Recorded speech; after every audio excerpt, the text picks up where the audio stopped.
உலகெங்கும் இருந்து சிலப்பதிகாரத்தை கேட்க குழுமி இருக்கக்கூடிய தமிழ் அன்பர்களே, உங்கள் அனைவருக்கும் என் கனிவான வணக்கம். சிலப்பதிகாரம் என்பது தமிழன் செய்த தவப்பேற்றால் கிடைத்தது. இதை போல ஒரு காப்பியத்தை உலக மொழிகள் எங்கும் காண்பது அரிது என்று பல மொழிகளில் உள்ள காப்பியங்களை படித்தவர்கள் கூறியிருக்கிறார்கள். உலக காப்பியங்களில் தலை சிறந்தனவாக போற்றப்படுகின்ற இலியட், ஒடிசி போன்ற காவியங்களில் இல்லாத பற்பல சிறப்புகள் சிலப்பதிகாரத்தில் காண கிடைக்கின்றன. நான் உள்ளே காப்பியத்தை பற்றி நடத்துகின்ற போது அந்த ஒப்பீடுகளை நான் சொல்லுவதற்காக இருக்கிறேன்.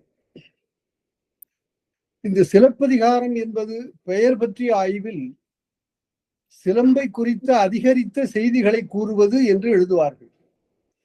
இந்த அதிகரித்தல் என்பது தமிழ் சொல். அதிலிருந்து வந்தது அதிகாரம், அதிகாரி. இவையெல்லாம் தமிழ் சொற்கள். இவற்றை வட சொற்களாக திரித்து வழங்குகிறார்கள். இது தவறு. சிலப்பதிகாரம் அது என்ன? சிலப்பதிகாரம், சிலம்பு கூட்டல் அதிகாரம் என்றால் சிலம்பதிகாரம் என்று வர வேண்டுமே என்றால் அது வலித்தல் விகாரம். விகாரம் என்றால் அழகின்மை என்று பொருள் இல்லை, வேறுபாடு என்று பொருள். தொல்காப்பியத்தில் இயல்பு, விகாரம் 3 ஆக 4 வகையான மொழி மாற்றங்கள் பற்றி குறிப்பிடுகிறார். சிலப்பதிகாரம் ஆக சிலம்பை பற்றிய அதிகரித்தலை உடைய காப்பியம் என்று பொருள். காப்பியம் என்பது வடசொல். அது கவிதையால் இயன்றது என்று பொருள். கவிதை என்பது கூட வட சொல்தான். கவிதை என்பதற்கு பல பேர் பல பொருள்கள் கூறினாலும் கூட சமஸ்கிருதத்தில் வடமொழியில் அதற்கு உண்மையான பொருள் நிறம் தீட்டுதல் என்று பொருள், வண்ணம் தீட்டுதல் என்று பொருள். நமக்கு தமிழில் அதுபோல ஒரு சொல் என்றால் காப்பியம் என்று சொல்லுகிறார்கள். அது காவியம் என்பதனுடைய திரி. நமக்கு தமிழ் சொல் இருக்கிறது, இல்லாமல் நமக்கு நிறைய இது போன்ற காப்பியங்கள் இருந்தன. அவற்றை பற்றிய செய்திகளை எல்லாம் இறையனார் கடவியல் உரையில நாம் அறிந்து.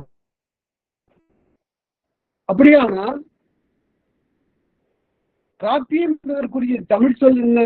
அருமையாக தொல்காப்பியம் சொல்லுகிறது, தொடர்நிலை செய்யுள். 30 தொடர்நிலை செய்யுட்களை உடையதுதான் சிலப்பதிகாரம். 30 தொடர்நிலை செய்யுட்களை கொண்டதுதான் மணிமேகலை. ஆக எல்லாமே சேர்ந்து ஒரு தொடர்நிலை செய்யும். சிலப்பதிகாரம் ஒரு தொடர்நிலை செய்யும், மணிமேகலை ஒரு செய்யும் என்று அறிந்து கொள்ளவும். நெஞ்சை அள்ளும் சிலப்பதிகாரம் என்போர் மணி ஆரம் படைத்த தமிழ்நாடு என்று பாரதியார் சொல்லுகிறார். இந்த பாட்டுல ஒரு நுட்பம் இருப்பதை நான் இங்கு சொல்ல வேண்டும். இந்த பாட்டை இயல்பாக படிப்பவர்கள் என்ன சொல்லுகிறார்கள் என்றால், உள்ளத்தை கொள்ளை கொள்ளுகின்ற சிலப்பதிகாரம் என்று சொல்லப்படுகின்ற ஒரு மணி ஆரம். மணி ஆரம்னா மணி மாலை. ஆரம் என்பது மாலை என்ற பொருளுடையது. அது வட சொல். ஆரம் என்பதனுடைய திரிவு. மணிமாலை படைத்த தமிழ்நாடு என்று சொல்லுகிறார். இதுல என்ன சிறப்பு இருக்கிறது என்றால், மணியாரம் என்று சொல்ல வேண்டும். ஒரு பையன் எழுதி கொண்டு வந்து எல்லாம் காட்டும் போது நான் கேட்டேன், பசி நேரத்துல எழுதுனியாப்பான்னு கேட்டேன். ஏன்யா அப்படி சொல்றீங்கன்னா, இல்ல மணியாரம் என்பதுல பணியாரம் எழுதிய கேட்டேன். மணியாரம் என்று சொல்ல புரியல. பணி என்பதற்கு தமிழில் என்ன பொருள் என்றால் பல பொருள்கள் இருக்கு. பணி என்பதற்கு பாம்பு என்று கூட ஒரு பொருள் உண்டு. வள்ளியில் வந்தது போலவே பாம்பு பாப்பு என்று வரும். அடைமறி பாப்பு பொருள் என்று வரும். அவ்வாறு சில இடங்களில் சில சொற்கள் பெயர் சொற்களும் வலித்தல் உண்டு, வினை சொற்களும் வலித்தல் உண்டு. அவற்றையெல்லாம் நாம தொல்காப்பியத்தில் பார்த்தோம். இப்ப இதுல என்ன நுட்பம் இந்த பாரதியார் பாட்டுல என்றால், மணியாரம் சொல்றதுல ஒரு நுட்பம் இருக்கிறது. அது என்னவென்றால் மாணிக்கம். சிலப்பதிகாரத்தில் மாணிக்கம் எங்கே வருகிறது என்றால், கண்ணகியினுடைய சிலம்பின் உள்ளே இருப்பது மாணிக்கம். எங்கார் பொற்சிலம்பு மணியுடை அடியே என பாண்டியனுடைய என்னுடைய காலின் சிலம்பு மாணிக்கத்தை பரலாக உடையது என்று சொல்கிறார். அது ஒரு அடையாளம். பாண்டியனுடைய சிலம்பில், அவனுடைய தேவியின் சிலம்பில் உள்ளீடாக இருப்பது முத்து. அதனால அந்த சிலம்பை உடைத்தால் யார் என்று தெரிந்து போய்விடும். அதற்காக கண்ணகி என்பார் சிலம்பு மணி உடைய அணியே என்று சொல்கிறார். பாரதியார் எழுதுகிறார், மணியாரம் படைத்த தமிழ் மாணிக்கத்தை மாலை மணி பல இடங்கள்ல வரும், சிலப்பதிகாரத்திலே வரும். அந்த இடங்கள்ல தான் இந்த நுட்பத்தை நாம் முத்து வருந்தத்தக்க நிகழ்ந்திருக்கின்றன. சென்னை பல்கலைக்கழகத்தில் தொகுக்கப்பட்டது. அதனுடைய தொகுப்பாசிரியராக தலைவராக இருந்தவர் பெரும்பேராசிரியர் வையாபுரி பிள்ளையவர். நன்கு கற்ற அறிஞர் தான். ஆனால் நம்முடைய மரபிற்கு உபாத தமிழ் மொழியை பற்றிய உண்மைகளுக்கு புறம்பான செய்திகளை அவர் சொல்லி இருக்கிறார் என்பதை நாம் மறுக்க முடியவில்லை. அவர் தொகுத்த அந்த அதிகாரத்தில் முத்து என்பது படசொல்லாக காட்டப்பட்டிருக்கிறது. அது முக்தம் என்பதனுடைய திரிவு என்று அவர் சொல்லுகிறார். அது பிழை. ஏனென்றால் முக்தம் என்று சொல்லக்கூடிய வடநாட்டில் எங்கும் முத்து குளித்தல் நிகழவில்லை. தென்பாண்டி நாட்டிற்கே உரிய ஒரு பெரிய முத்து மாலை. அது கடலில் மூழ்கி முத்து எடுப்பார்கள். அந்த முத்து எடுத்தலை கொண்டு வணிகத்தில் ஈடுபட்டார்கள். அவ்வாறு வணிகத்தில் ஈடுபட்டவர்கள் யவனர்களை முத்துக்களை வாங்கி சென்றிருக்கிறார். ரோமாபுரிக்கு இந்த ரோம் நாட்டு சட்ட பேரவையில் ஒருவர் எழுந்து புலம்புகிறார். இந்த நாட்டினுடைய செல்வமெல்லாம் பாண்டி நாட்டு முத்துக்களை வாங்குவதற்கு போய் கொண்டிருக்கிறது, இதை தடுத்து நிறுத்துங்கள் என்று சொல்லுகிறார். அந்த அளவிற்கு முத்து வணிகம் செய்த ஒரு பெரும் பகுதி நம்முடைய தென்பாண்டி நாடு. அங்கு விளைந்த அந்த முத்தை ஒரு வடசொல் என்று காட்டுவது எவ்வளவு பெரும் பிழை. அதனால வேண்டும், நம்முடைய உடைமை என்ன என்பதை நாம் தெரியாமல் இருந்துவிட்டோம். நம்முடைய உடைமை எல்லாம் பிறருடைய உடைமைகளால் காட்டப்பெற்ற போது நாம் அதனை பற்றி அக்கறை கொள்ளவில்லை. ஆக அந்த நிலையில் இந்த 3 அரசர்களுக்கு உரியதாக 3 காண்டங்கள் விரிகின்றன. புகார் காண்டம் என்பது சோழ பெருவேந்தன் கரிகாலன், திருமாவளவன் என்று பெயர் பெற்ற கரிகாலன், அவனுடைய சிறப்பை பேசுவதாக அமைகிறது. அதே போல மதுரை காண்டம் என்பது பாண்டிய நெடுஞ்செழியனுடைய சிறப்பை பேசுவதாக அமைகிறது. அதற்கு பிறகு வஞ்சிக்காண்டம் என்பது சேரன் செங்குட்டுவனுடைய சிறப்பை பேசுவதாக அமைகிறது. முப்பேரரசர்களும் மூவேந்தர்களும் கண்ணகியை போற்றுகிறார்கள். இந்த நூலினுடைய அடிப்படை செய்தியாக அது கூறுவதை நாம் மறந்துவிடக்கூடாது. என்ன செய்தி? இளங்கோடிகள் சமணர், ஆகவே அவரால் எழுதப்பட்ட சிலப்பதிகாரம் ஒரு சமண காப்பியம் என்று சொல்லுவது முற்றிலும் தவறு. அடிகள் எந்த விதமான சார்பும் இன்றி எந்த சமயத்தையும் மற்ற சமயத்திலிருந்து உயர்த்தி சொல்லாமல், பிற சமயங்களை தாழ்த்தி சொல்லாமல் சமமாக பேசுகிறார். 3 நாடுகளை எந்த நாட்டையும் கீழே தாழ்த்தாமல் சமநிலையில் வைத்து பேசுகிறார். குற்றத்திற்கு ஆளான பாண்டியனை பற்றி சொல்லுகிற போது வஞ்சிக்காண்டத்துல போய் கண்ணகி தெய்வமான போது சொல்லுகிறாள், தென்னவன் தீதிலன் யான் அவன் தன் மகள். இதை விட என்ன தீர்ப்பு இருக்க முடியும்? தீர்ப்பை சரியாக வழங்க தவறிய பாண்டியனை பற்றி சொல்லுகிற போது இதற்கு காரணம் வேறு ஐயா. கண்ணகி சொல்றாங்க, அந்த அம்மையார் சொல்றாங்க, பத்தினி தெய்வம் சொல்லுகிறது. என்ன சொல்லுகிறது? இதற்கு காரணம் வேறு, இதற்கு காரணம் ஊழ்வினை, இது எங்களுடைய வினை தொடர்ச்சி. அதற்கு அவன் பாண்டியன் ஒரு கருவியே ஆகி இருக்கிறான். தென்னவன் தீதிலன் யான் அவன் தன் மகள். இதை விட என்ன வேண்டும்? நான் பாண்டியனுடைய மகள் என்று. ஆனால் இப்படி அரைமுறையாக கொண்டவர்கள் என்று சொல்லிவிட்டார்கள் என்றால், இந்த சிலப்பதிகாரம் 17ஆம் நூற்றாண்டுல பல ஊர்களிலே கூத்தாக நடிக்கப்பெற்றது. அந்த கூத்துக்கு பெயர் கோவிலன் கதை. அந்த கோவிலன் கதையில என்ன சொன்னார்கள் என்றால், மணியரசன் என்று ஒரு வணிகன் இருந்தான். அவனுக்கு 2 மனைவியர். அதிலே அவன் என்ன செய்கிறான், வணிகம் செய்கிற போது துர்க்கை கோயிலுக்கு போய் எண்ணெய் ஊற்றி விளக்கேற்றுவான். துர்க்கை கோயிலுக்கு விளக்கு ஏற்றக்கூடாது என்பது பாண்டியனுடைய கட்டளை. ஏனென்றால் அது பலி வாங்குகிற தெய்வம் என்று சொல்லி தடுத்திருந்தார்கள். அதை மீறி இவன் விளக்கிட்டதனால் அவனுடைய தலை பாண்டியனால் அறியப்பட்டது. அந்த தலை போய் காளியினுடைய மடியிலே விழுந்தது. உடனே காளி சொன்னாள், கவலைப்படாதே, நீ போய் சோழ நாட்டில் பிறப்பாய், நான் அரசனுடைய மகளாக பிறப்பேன், உன்னை வந்து அணைவேன், அதற்கு பிறகு நடப்பதை பார் என்று சொன்னது. அதே போல துர்க்கையே கண்ணகியாக பிறந்தாள். அதற்கு பிறகு நடந்த நிகழ்ச்சிகளால் சொல்லப்படுகின்றன. கடைசியிலே பாண்டியனை கண்ணகி வழக்குரைக்கிறாள் என்பது கொண்டு போய் எல்லா வகையான புராணங்களையும் கலந்து ஒரு புதிய கதையை உருவாக்கி விட்டார். சிலப்பதிகாரத்திற்கும் இந்த எந்த விதமான தொடர்பும் இல்லை. மாதவி அரங்கிலே ஆடுகிறாளாம். பெரிய அவையினர் உட்கார்ந்து பார்த்து கொண்டிருக்கிறார்கள். அதுல கோவலனும் ஒருவன்.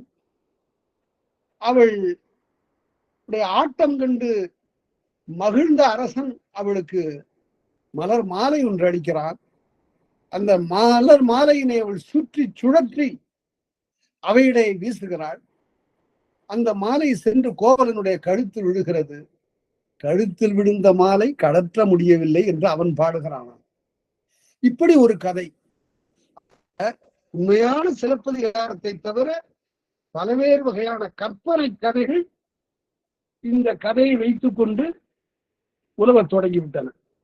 இதற்கு ஒரு முற்றுப்புள்ளி வைக்கின்ற வகையில்தான் முதலாக 1880 சில ஓலைச்சுவடிகளை கொண்டு மகாவித்வான் மீனாட்சி திருப்பிள்ளையர்கள் மாணவர் சோழசாதானம் சுப்பராய செட்டியார் என்பவர், அவருக்கு தான் முதல்ல இந்த ஏடுகள் கிடைத்தார்.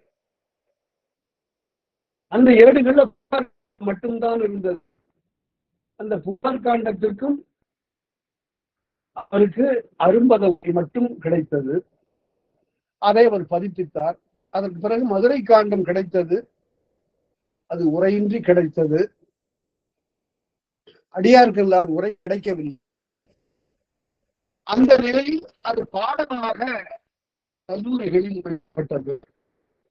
அப்போது மிகப்பெரிய கல்லூரிகளாக தமிழ்நாட்டில் போற்றப்பட்ட கல்லூரிகள் 3.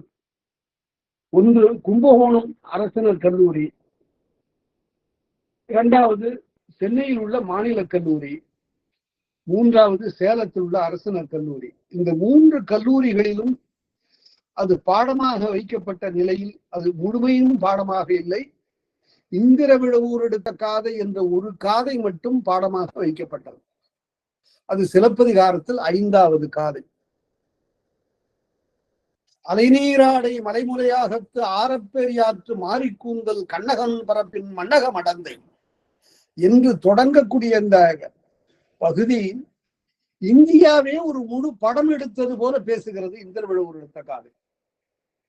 அலைநீராடை மலைமுறையாகத்து ஆரப்பெரியாற்று மாரிக்கூந்தல் கண்ணகன் பரப்பின் மண்ணக மடந்தை. இமயமலையும் பொதியமலையும் இந்த பெருநிலத்துக்கு மார்பகங்களாக விளங்க, அந்த மார்பகங்களுக்கு இடையில் முத்து மாலைகளாக அருவிகள் நதிகள் பெருகி வர அப்படி விளங்குகின்ற நாவலன் தீவு என்று சொல்லப்படுகின்ற இந்தியா. இந்தியா என்ற பேர் அப்ப இல்ல, நாவலன் தீவு.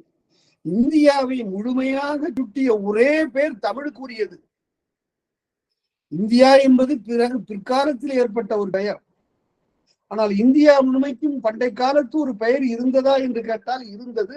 அது நாவலன் தீவு என்று பெயர். அது பண்டை தமிழ் இலக்கியத்தில் சொல்லப்படுவது.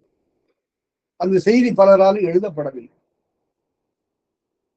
சிலப்பதிகாரத்தில் இந்த செய்தி நமக்கு கிடைக்கிறது. அதனால பலவேறு வகையான ஆவண பதிவுகள் நமக்கு சிலப்பதிகாரத்தில் கிடைக்கின்றன. போக போக நீங்கள் மிகவும் பெரிதும் வியப்படைவீர்கள். அந்த 3 அரசர்கள் ஆண்டார்கள் என்று சொல்லக்கூடிய அந்த செய்தி சிலப்பதிகாரத்தில் தொடங்குவது இல்லை. வன்புகள் மூவர் தன்பொழில் வரைப்பு என்று சிலப்பதிகார என்று தொல்காப்பியத்தில் சொல்லுகிறார். 3 பேரரசர்களாலும் ஆளப்பட்ட தமிழ் நிலம் என்று பேசுகிறார். அதே போல திருக்குறள்ல பழங்குடி பண்பில் தலைப்பிரிதல் இன்று, என்ன அழகான தொடர். இந்த திருவள்ளுவருக்கு நாம் என்ன கைமாறு செய்வது? வழங்குவது உள்வீழ்ந்த கண்ணும், யார நினைவுல வச்சிருக்காரு பாருங்க. வழங்குவது உள்வீழ்ந்த கண்ணும், கொடுக்கறதுக்கு ஒண்ணும் இல்லாத நிலை, வறுமை விட்டாம ஒரு பெரிய கொடையாளி, எதை கொடுக்கறதுன்னு தெரியல. வடநூலாக இருந்தால் புராணம் எழுதுகிற போது முதுகு தண்டை கொடுத்தான்னு எழுதிடுவான். அப்படி கொடுத்த ததீசி முனிவனை பற்றி புராணம் இருக்கிறது. ஆனா இங்க என்னவென்றால், கொடுப்பதற்கு ஒன்றும் இல்லாத காலத்தில் என்ன செய்வது? தலைக்கு விலை இருக்கிறது, அதனால தலையை கொடுப்போம் என்று கொடுத்தாங்க. ஏன் தலையை கொடுத்தா என்றால், பாடுபெரு பரிசீலன் வாடினன் பெயர்கள் நான் நாடு இழந்த அதனினும் நனி இன்னாதன தலையை எனக்கு ஈந்தனன் என்று சொல்லுகிறான். பாடுபெரு பரிசீலன் வாடினன் பெயர்கள் நாடு இழந்த அதனினும் நனி இன்னாதன வாழ்தந்தனே தலை எனக்கு. வாழ கொடுத்திருந்தா என் தலைக்கு நல்ல வேலையாக ஒரு விலை இருக்கு, அத இந்த தலையை வெட்டி எடுத்துக்கொண்டு போய் என் தம்பிகிட்ட கொடுத்தா அவன் நிறைய உனக்கு உதவி செய்வான், அவனுடைய வறுமை போய்விடும் என்று சொல்லுகின்ற குமண வள்ளலை 156வது புறநானூற்று பாடல் மற்ற வள்ளல்களோடு சேர்த்து பாட பார்க்கிறோம். அதனால அவ்வளவு பெரிய ஒரு வரலாறு இருந்திருக்கிறது. அந்த திருக்குறள் என்ன சொல்லுகின்றால், வழங்குவது உள்வீழ்ந்த கண்ணும், வழங்குவது முடியாது என்ற நிலை ஏற்பட்ட காலத்திலும் கூட வழங்குவது உள்வீழ்ந்த கண்ணும் பழங்குடி பண்பில் தலைப்பிரிதல் என்று தன்னுடைய பண்பாட்டுல குறையாது. அந்த பழங்குடி என்ற சொல்லுக்கு பரிமேலழகர் உரை எழுதுகிற போது படைப்பு காலம் தொட்டு வருகின்ற மூவேந்தர் குடின்னு எழுதினார். அப்ப இது எதற்காக நான் சொல்லுகிறேன் என்றால், எனக்கு எந்த விதமான சார்பும் இல்லை, எனக்கு தமிழ் சார்பு உண்டு. ஆனால் அதற்காக மற்ற மொழிகளை நான் குறைவாக எங்கும் பேசுவதில்லை. நான் இப்ப சொல்லுகிறேன் பாருங்கள், இதுல ஒரு அருமையான செய்தி இருக்கிறது. மூவேந்தர்கள் எந்த காலத்தில் நம்முடைய கண்ணுக்கட்டாத காலத்திலிருந்து அவர்கள் வருகிறார். நம்முடைய அறிவுக்கு புலனாகாத மிக தொன்மை காலத்திலிருந்து வரக்கூடிய 3 குடிகள் இந்த மூவேந்தர்கள். படைப்பு காலம் தொட்டு வருகின்றவர்கள் என்று பரிமேலழகர் எழுதுகிறார். இதை ஏன் ரொம்ப பாராட்டணும்னு கேட்டா, நீங்க ரிக்வேதத்தை போய் எடுத்து பாருங்க. ரிக்வேதத்தில் என்ன சொல்லுகிறார்கள்? ஒரு சிலாகையில இறைவனே எங்களுக்கு ஒரு படை தலைவனை கொடுத்து உதவு, எங்களை ஆள்வதற்கு ஒரு அரசு கொடுத்து உதவு, எங்களுக்கு அரசன் வேண்டும் என்று கேட்கிறார்கள். அதனால தலைமை இல்லாத அரசு இல்லாத நிலையில் அவர்கள் இருந்தார்கள் என்று பொருள். வைதிக சமயத்திற்கு ஒரு அரச தலைமை இருந்ததாக வரலாறு அப்போது இல்லை. ஆனால் அந்த காலத்திலிருந்தே மூவேந்தர்களுடைய குடி மேம்பட்டு இருந்தது என்பது நமக்கு நிறைய இலக்கணம் இருக்கிறது. அதுல அருமையான ஒரு தொடர், தொல்காப்பிய தொடர், வன்புகழ் மூவர். வன் என்று சொல்லுவோம், வன் இல்ல, வன் என்றால் வளப்பம் என்று பொருள். வள்ளல் இது வன்மை என்றால் வல்லன்மை என்று பொருள். வன்புகழ் மூவர் தன்பொழில் குளிர்ந்த நிலப்பகுதியினை உடைய மூவேந்தர்கள். இந்த தொடர் அருமையான ஒரு தொடர். நமக்கு அரசியல் இருந்தது, அது எத்தனையோ 1000 ஆண்டுகளாக இந்த அரசு நமக்கு இருந்தது. அரசமைப்பு இருந்தது என்றால் அது நாகரிகத்தினுடைய தலையாய அடையாளம். அதனால அந்த பகுதியை நாம் பார்க்கிறோம். மூவேந்தர்களை பற்றி பேசுகிறது. பாரதியாரை பற்றி நான் சொன்னேன். அவர் சொன்னதுல ஒரு தொடரை நாம நினைத்து பார்க்க வேண்டும். இந்த குடிக்கு, தமிழ் குடிக்கு ஒரு பெரிய செருக்கு இருந்தது. அந்த செருக்கு, அதாவது தன்னுடைய உணர்ச்சி ஒரு மேம்பாடு அதற்கு இருந்தது. நான் யார் தெரியுமா? தமிழன் என்று அவன் சொல்லிக் கொள்வதை விட நான் சிலப்பதிகாரத்தை பெற்றிருந்த தமிழன், நான் திருக்குறளை பெற்றிருந்த தமிழன் என்று அவனுக்கு செருக்கு இருந்ததாம். அதை பாரதியார் சொல்லுகிறார். சிலப்பதிகார செய்யுளை கருதியும் திருக்குறள் உறுதியும் தெளிவும் பொருளும் ஆழமும் விரிவும் அழகும் கருதியும் எல்லையொன்று இன்மை என்று எனும் பொருளதனை கொண்டு கம்பன் குறிகளால் காட்டிட முயலும் முயற்சியை கருதியும் முன்பு நான் தமிழர் சாதியை அமரத்தன்மை உடையது என்று கருதி இருந்தேன். தமிழனுக்கு இறப்பே இல்லை என்று நான் கருதியதற்கு என்ன காரணம் என்றால், அவனுக்கு சிலப்பதிகாரம் இருக்கிறது, அவனுக்கு திருக்குறள் இருக்கிறது, அவனுக்கு கம்பன் காதை இருக்கிறது. இந்த காரணங்களால் நான் தமிழன் அமரத்தன்மை வாய்ந்தவன் என்று கருதி இருந்தேன். தமிழர் சாதி அமரத்தன்மை உடையது என்று கருதி இருந்தேன். ஆனால் இப்போது நான் விதியே விதியே தமிழர் சாதியை என் செய்ய கருதி இருக்கின்றாயடா. ஏடா, இப்படி தமிழ் சாதி இப்போது பல இடங்களிலும் செல்லுகின்ற இடங்களெல்லாம் அடியும் உதையும் கொண்டு வாழ வேண்டிய நிலை இருக்கிறதே, அடிமையாக வாழ வேண்டிய நிலை இருக்கிறதே. விதியே நீ என்ன செய்ய கருதி இருக்கிறாய் என்று பாரதியார் பாடுகிறார். அதனால அவர் சொன்னதுல மிக இன்றியமையாத ஒரு செய்தி, சிலப்பதிகார செய்யுளை கருதி இது அமரத்தன்மை உடையதாக நான் நினைத்திருந்தேன் என்று சொல்லுகிறார். அதனால சிலப்பதிகாரம் என்ற ஒரு காப்பியம் நம்முடைய தமிழர் சாதிக்கு கிடைத்த ஒரு மாபெரும் கருவூலம் என்பதை கருத்தில் கொள்ள வேண்டும். அடுத்து, இந்த நூலில் சொல்லப்படுகின்ற முதல் புகார் காண்டத்தில் சொல்லப்படுகின்ற அரசன் கரிகாலன். அவனுக்கு திருமாவளவன் என்று ஒரு பெயர் உண்டு. உங்களுக்கு தெரியும் நன்றாக. கரிகாலன் மீது பாடப்பெற்ற 2 நெடும் பாடல்கள் 10 பாட்டில் இருக்கின்றன. ஒன்று பட்டினப்பாலை, இன்னொன்று பொருணராற்றுப்படை. முதல்ல பொருணராற்றுப்படை 10 பாட்டுல, 2வதாக அமைந்தது பொருணராற்றுப்படை. அராயாணர் அகந்தலை பேரூர் சாறுகளை வெளிநாள் சோறு கூறாது வேறு புலம் விரதனை பொருண பண்போடு தொடங்குகிறது. 804 அடிகளை உடைய அந்த பொருளாற்றுப்படையினுடைய பாட்டுடை தலைவன் கரிகாலன். ரொம்ப அருமையான செய்திகள்லாம் அது உள்ளார இருக்கு. நம்ம சிலப்பதிகாரத்துக்கு தொடர்பான செய்திகளை மட்டும் ஆங்காங்கு நான் சொல்லுவேன். அடுத்து பட்டினப்பாலை. இந்த பட்டினப்பாலையை பற்றி ஒரு செய்தி நான் சொல்லாமல் அப்பால் போகக்கூடாது. இங்கு பட்டினம் என்று சொல்லப்பட்டது காவிரி பூம்பட்டினத்தை. இன்றைக்கு கடலுக்குள்ளே மூழ்கி போய்விட்டது. அதை மீண்டும் அகழ்ந்தெடுத்து பார்ப்பதற்குரிய நிலை இல்லை. அதனால அவ்வளவு பெரிய பட்டினம் கடைசி உள்ளே போய்விட்டது.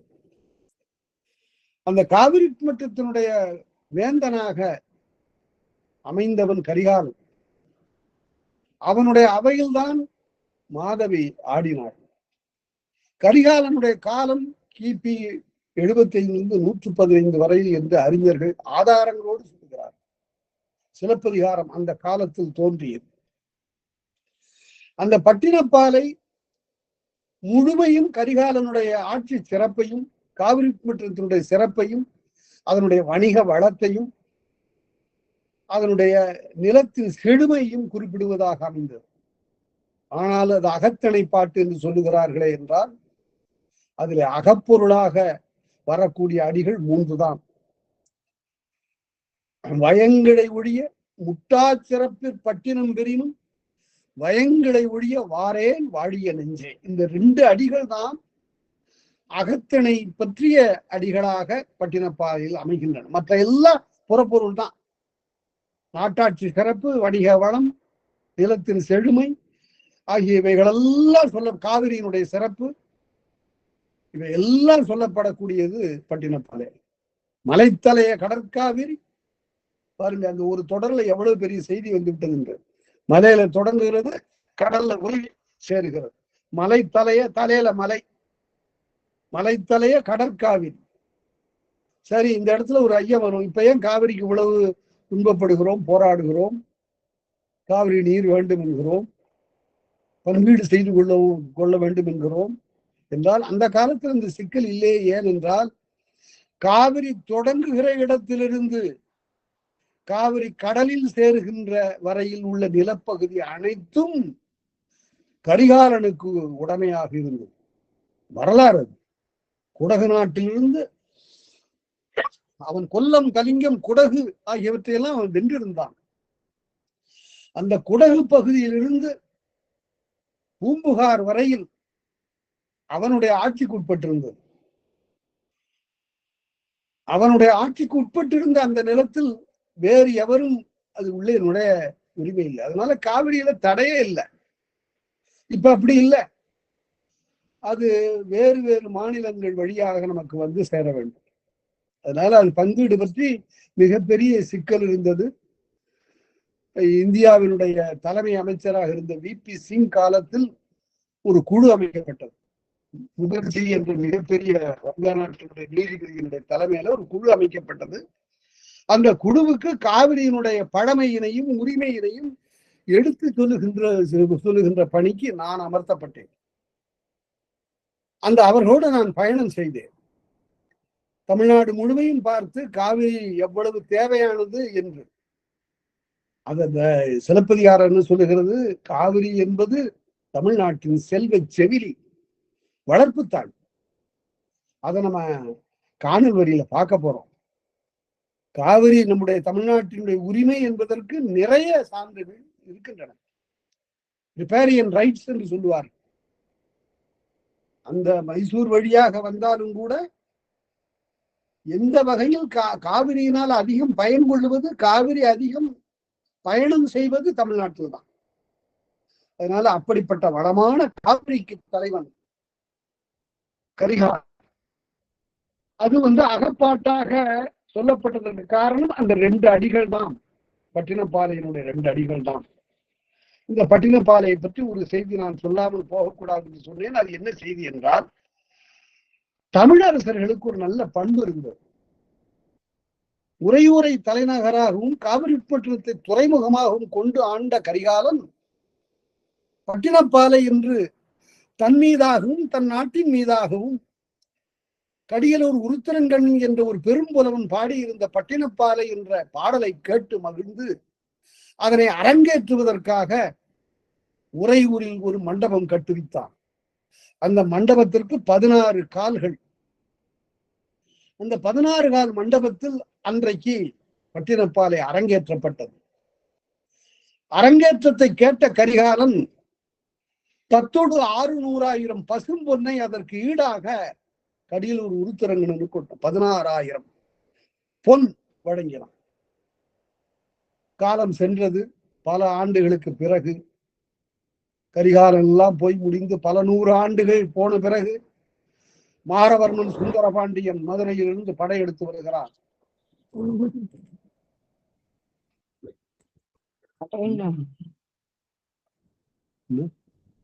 என்னங்க யாரும் கேக்குறாங்க? செல்வம் சிங்காரவேலு அம்மா கேமரால இருந்து வெளியே போயிருங்கம்மா. கேமராவை மியூட் பண்ணிருங்கம்மா தயவு செய்து. சரிம்மா. அதனால அந்த மாரவர்மன் சுந்தரபாண்டியன் உறையூரை நோக்கி வருகிறான். அவன் தன்னை உறுத்த சோழ வேந்தர்களுடைய நிலத்தை கவர்ந்து கொள்ள வேண்டும் என்ற நோக்கோடு வருகிறான்.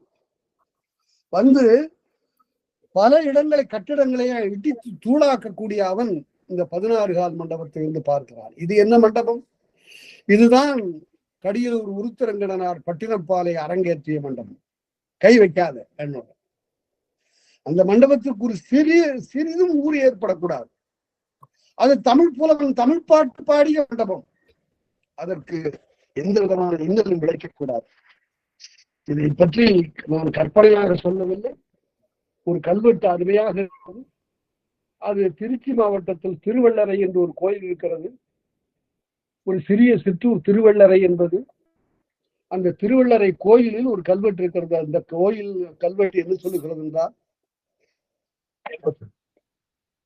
மாறும் பறியாத தூண் ஒன்றில்லை பட்டினப்பாலைக்கென்று நெறியா கண்ணன் செய் பட்டினப்பாலைக்கென்று நெறியால் விடுத்த தூண் 16 அங்கு நின்றன வேண்டும். அவன் பறிக்காத தூண் ஒன்றும் இல்லை. ஆனால் பட்டினப்பாலைக்கு என்று நெறியால் விடுத்த தூண் 16 மட்டுமே அங்கு இடிக்கப்படாமல் இருந்தன.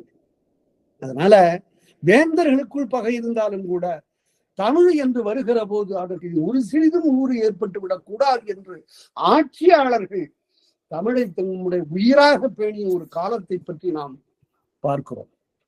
அதனால கரிகாலன் ஆண்ட ஒரு பகுதி. கரிகாலன் தன்னுடைய ஆட்சியை விரிவு செய்து கொண்டே போனான். மேற்கிலும் தெற்கிலும் அவனுக்கு பகை இல்லை. அதனால அவன் மேற்கிலும் தெற்கிலும் அவனுக்கு பகை இருந்தன, அவற்றையெல்லாம் வென்றான். அங்கெல்லாம் பகை இல்லாமல் ஒழிந்தது. பிறகு வடக்கே சென்றான். இமயமலை வரையில் சென்ற வேந்தர்கள் என்று சொன்னால் திருமாவளவனும் செங்குட்டுவனும். கரிகாலன் இமய புகழ் ஏறி அங்கு புலிப்பொறி பொறித்தான் என்பது வரலாறு. அப்படி அவன் செல்லுகின்ற காலத்தில் அவனை வடநாட்டு வேந்தர்கள் எல்லாம் உவகையோடு வரவேற்றார்கள் என்ற பகுதியும் நமக்கு கிடைக்கிறது. புண்ணிய திசைமுகம் போகிய அந்நாள் என்று சிலப்பதிகாரம் சொல்லுகிறது. வடக்கு திசை என்பது புண்ணிய திசை என்று சிலப்பதிகார காலத்தில் கருதப்படும். காரணம் என்ன?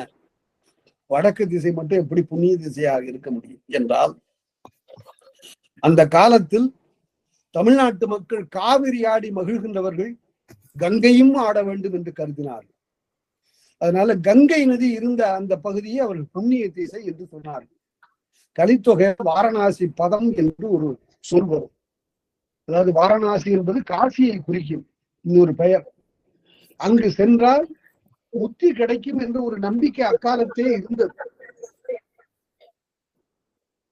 அதைத்தான் வாரணாசி பதம் என்று சொல்லுகிறார். அதனால அப்படிப்பட்ட கரிகாலன் வடநாடு வரை சென்று இமயம் வரை குறிப்பொரு பொறித்து வந்தான் என்று அவர்கள் மிக விரிவாக அந்த வெற்றியை சிலப்பதிகாரம் பேசுகிறது. இருநிலமறிங்கின் சிறுநரை பெறா சிறுவங்காதலின் திருமாவளவன், திருமாவளவன் என்ற பெயரே சிலப்பதிகாரத்தில் வருகிறது. அது பத்துப்பாட்டிலும் இடம்பெறுகிறது, சிலப்பதிகாரத்திலும் இடம்பெறுகிறது. அவன் வாழும் குடையும் மயிர்கண் முரசும் நாளொடு பெயர்த்து நன்னார் பெருக இம்மன்னகம் அறிங்கின். அதனால வாழும் குடையும் பெயர்த்து வடநாடு போந்தான் என்று ஒரு வரலாறு சிலப்பதிகாரத்தில் நமக்கு காண கிடைக்கிறது. அப்படிப்பட்ட சிலப்பதிகாரத்தை பார்க்கின்ற போது அவனுடைய ஆற்றலை பற்றி சொல்லுகிற போது ஒரு இடம் என்றால் சிலப்பதிகாரத்தை பற்றி படிக்கக்கூடிய யாரும் தவறாக பொருள் கொண்டு விடக்கூடாது என்பதற்காக கோணத்தை பற்றி சொல்லுகின்ற போது முருகன் சீற்றத்து உருகை குறித்தை முருகனை போல சிறமுடையது. முருகர் சீற்றத்து உருகடு குறித்து முருகன் சீற்றத்துக்கு பேர் போனவன். அது சூரனை அடித்தவனால ஒரு சின வெகுளி உடையவன். உருகடு குரிசில், குரிசில் என்றால் தலைமகன் என்று பொருள். கோவேள் விடலை குரிசில் தோன்றல் இன்னென தலைமக்கள் பெயர் நம்முடைய இலக்கணம். தலைகளுக்குரிய பெயர்கள் குரிசில் என்று. அவனை பற்றி சொல்லுகிற போது புறநாற்றுப்படை தாய் வயிற்றிருந்து தாயம் எய்தி. இந்த ஒரு அடியை நன்றாக நீங்கள் கவனியுங்கள். இத குறை தாய் வயிற்றிலிருந்து தாயம் எய்தி என்றால் அம்மாவனுடைய வயிற்றிலே இருக்கின்ற போது அரசை அடைந்து என்பதற்கு நச்சினார்க்கு நீர் உரை எழுதுகிற போது தான் பிறக்க வேண்டிய நேரத்தில் பிறக்காமல் ஒரு பெரிய திருவை பேரரசை ஆளுகின்ற அதனை பெறுவதற்காக அந்த முக்தம் வருகின்ற வரை காத்திருந்து பிறந்தான் என்று சொல்லப்படுகிறது. அப்ப பிறக்க வேண்டிய நேரத்தில் இந்த மாதிரி கதை 2 பேருடைய வரலாற்றுல வருது. தமிழ்நாட்டுல பிறக்க வேண்டிய நேரத்துல பிறக்காம அடுத்த முகூர்த்தத்துல அது வரையில அந்த அம்மா வந்து கட்டுப்படுத்திக் கொண்டிருந்தாள் என்று 2 பேருடைய வரலாற்றுல சொல்லப்படுகிறது. கோப்பெருஞ்சிங்க. அதே போல அதுக்காக அங்க இன்னொரு கற்பனையை கூட்டிருந்த அந்த அரசியை தலைகீழாக கட்டி விட்டாங்களாம். குழந்தை அந்த நேரத்துல பிறக்க கூடாது என்பதற்காக. இதையெல்லாம் கட்டுக்கதைகள். இந்த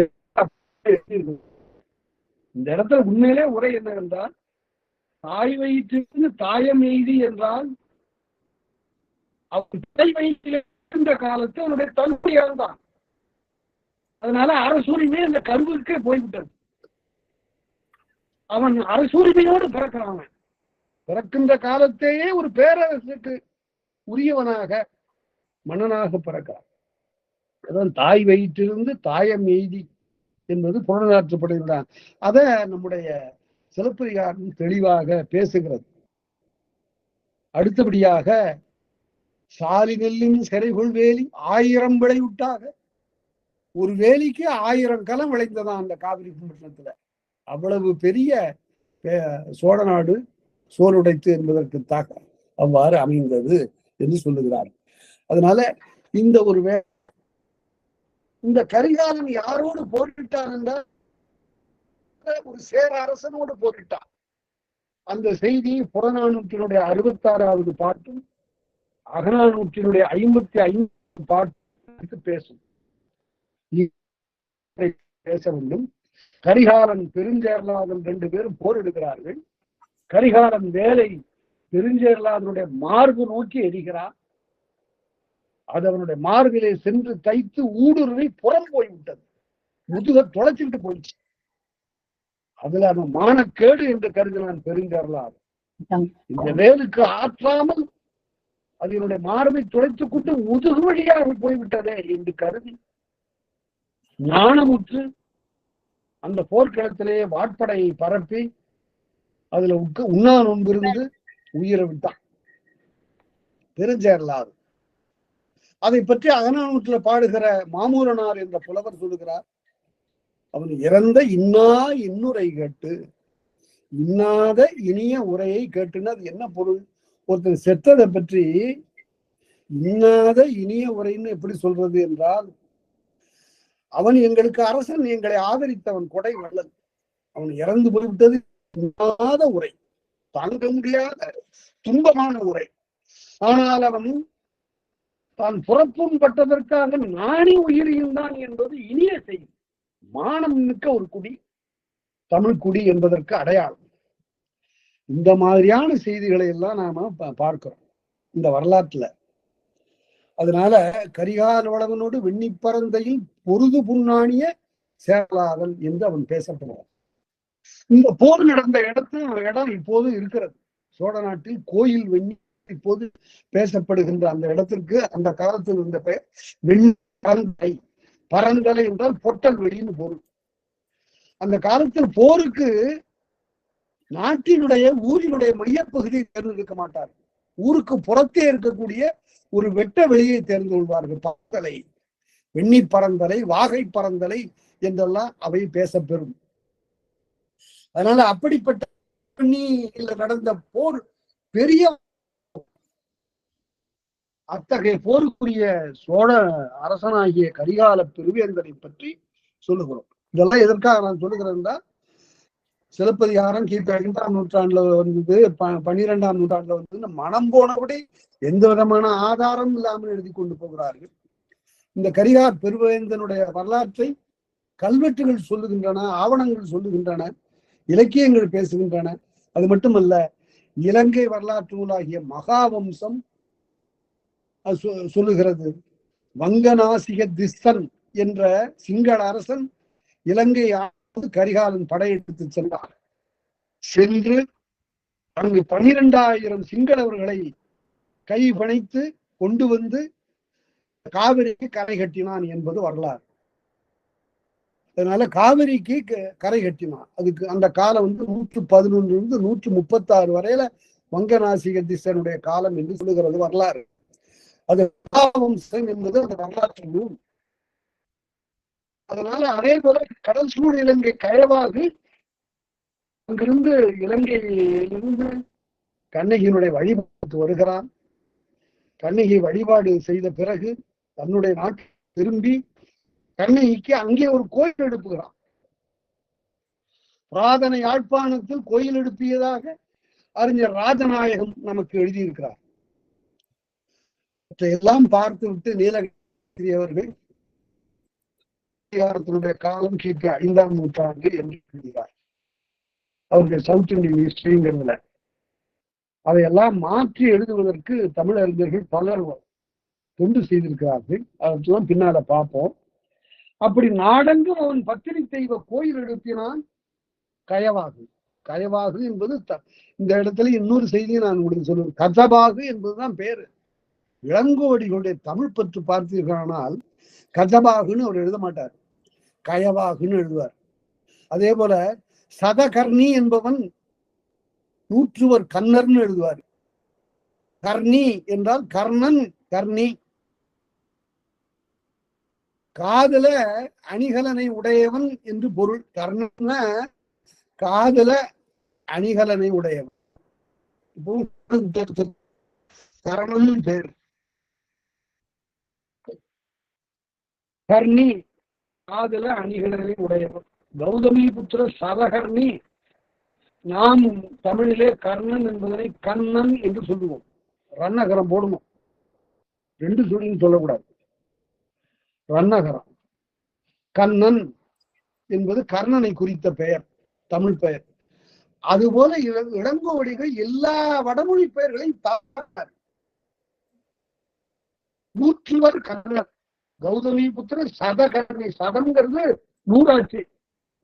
நூற்றுவர் கர்ணர். அவங்கதான் செங்குட்டுவனுடைய வடநாட்டு படையெடுப்பிற்கு ஆந்திர பகுதியில கங்கை ஆற்றை கடப்பதற்கு உதவி செய்தார்கள் என்று நான் அறிகிறேன். நிலவையெல்லாம் வரலாறு. இலங்கையில முதல் கோயில் வேலம்பாவை என்ற இடத்துல கட்டப்பட்டது.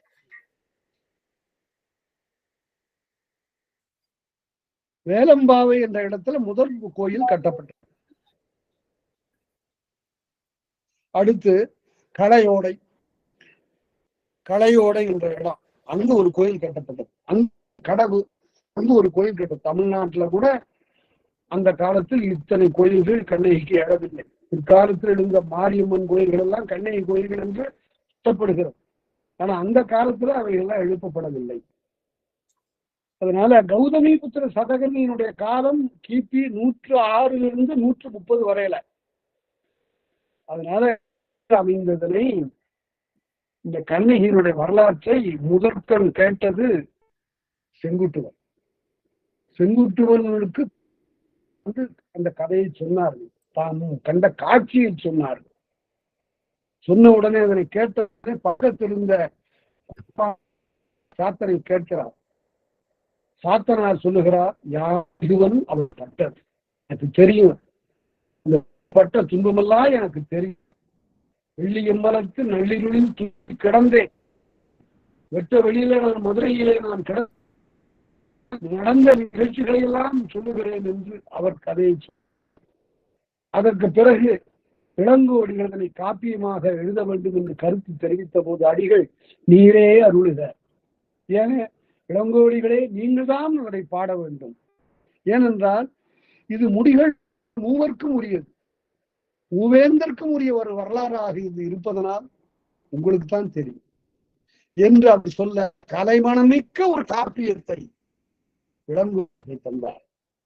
தமிழ் இலக்கியங்களாகட்டும் உலக இலக்கியங்களாகட்டும் இப்படிப்பட்ட முத்தமிழ் காப்பியம், இயல் இசை நாடகம் ஆகிய மூன்றுக்குமாக அமைந்த ஒரு காப்பியம் வேறு எதுவும் இல்லை. ஒரு சேர நாட்டில் பிறகு இப்படிப்பட்ட கலை அறிவு, நுட்பம் வாய்ந்த இசை அறிவு ஆகியவையெல்லாம் எப்படி வாய்த்தன என்றால், அங்குதான் அடுத்தபடியாக நாம் பார்க்க போய் இன்றைமையாவது செய்தி இருக்கிறது. செங்குட்டுவன் ஆகிய 2 பேருக்கும் தாயாக இருந்தவள் நற்சோள். அவள்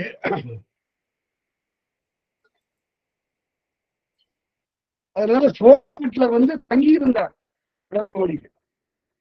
இளங்கோவடிகள் தங்கியிருந்த காலத்து இங்கே அவர் பெற்ற பயிற்சி, கல்வி ஆகியவையெல்லாம் அந்த சேர அரசருக்கு, சேர இளவரசருக்கு தெரிந்திருந்தார். அவர் அதற்கு பிறகு அரசு துறக்க வேண்டிய நிலையை பற்றி நாம் சென்ற வகுப்பிலே பார்த்தோம். நிமித்திகன் சொன்னதற்கு அறைகூவலாக அதனை அவர் அந்த நிலையில பார்த்தார்.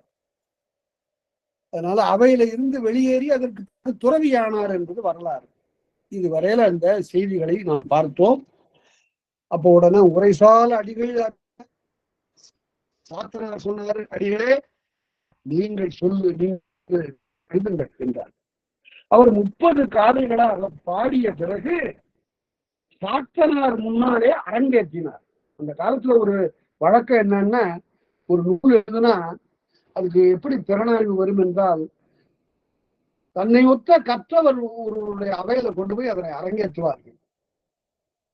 அவர்கள் ஒப்புதல் அளித்த பிறகுதான் அது எல்லாராலும் கொள்ளப்படும். இந்த அரங்கேற்றம் என்பது ஒரு சிறந்த திறனாய்வு அந்த காலத்துல. அதனால யாரிடம் அவர் அரங்கேற்றினார்? சாத்தனாரிடம் அரங்கேற்றினார். சாத்தனார் திரும்ப மணிமேகலை எழுதி இளங்கோவடிகளுக்கு முன்னால அரங்கேற்றினார். இளங்கோவேந்தன் அருளி கேட்ப வளங்களு ஊரவாணிகன் சாத்தன் மாவன் தமிழ்த்தரம் மணிமேகலை தொடர்பு ஆரையும் அறிய வைத்தன் என்று சொல்லுகிறார். அதனால இவர் 30 காதையை பாடி அவர்கிட்ட சொல்ல, அவரு மணிமேகலை பற்றி 30 காதையை அவரு பாடி இவர்கிட்ட காட்ட 2 பேரும் ஒத்துக்கொண்டார். அதனால இரட்டை காப்பியங்கள் என்ற பெயரை இந்த நூல்கள் தாங்களாயின என்பது வரலாறு. அதனால இந்த நிலையில் நாம் ஓரளவு வரலாற்றை ஒரு முன்னுரையாக பார்த்திருக்கிறோம். இதுல நிறைய ஐயங்கள்லாம் இருக்கக்கூடிய பகுதி இருக்கிறது. இதற்கு மேலாக கிபி 2ஆம் நூற்றாண்டு தான் சிலப்பதிகாரத்தினுடைய காலம் என்பதற்கு 10 சான்று சொல்லுகிறது. 10 பதியம் சான்று சொல்லுகிறது. பல 100 சான்றுகளை அடுக்கினாலும் கேட்க மாட்டாங்க. சிலப்பதிகாரம் பின்னால் இருந்ததா.